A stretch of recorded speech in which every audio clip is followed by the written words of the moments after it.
kill the person. Heather hired Charlottesville. They showed up in Charlottesville to protest. Excuse me. They didn't put themselves down, Mr. Yoder. And you had some very bad people in that group. But you also had people that were very fine people on both sides. You had people in that group, excuse me, I saw the same pictures as you did. You had people in that group that were there to protest the taking down of, to them, a very, very important statue and the renaming of a park from Robert E. Lee to another name. Well, no, George Washington was a slave owner. Was George Washington a slave owner? So will George Washington now lose his status? Are we going to take down, excuse me, are we going to take down statues to George Washington? How about Thomas Jefferson? What do you think of Thomas Jefferson? You like him? Okay, good. Are we going to take down the statue? Because he was a major slave owner. Now, we're going to take down his statue.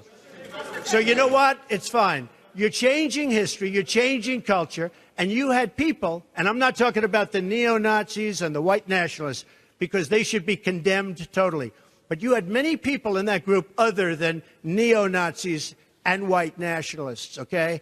And the press has treated them absolutely unfairly. Now, in the other group also, you had some fine people, but you also had troublemakers, and you see them come with the black outfits and with the helmets and with the baseball bats.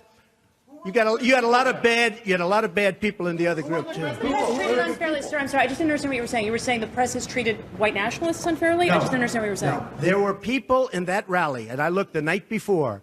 If you look, there were people protesting very quietly the taking down of the statue of Robert E. Lee. I'm sure in that group there were some bad ones. The following day, it looked like they had some rough, bad people.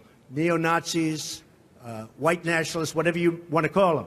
But you had a lot of people in that group that were there to innocently protest and very legally protest because, you know, I don't know if you know, they had a permit. The other group didn't have a permit. So I only tell you this. There are two sides to a story. I thought what took place was a horrible moment for our country, a horrible moment. But there are two sides to the country. Does anybody have a final? Does anybody have? You have an infrastructure.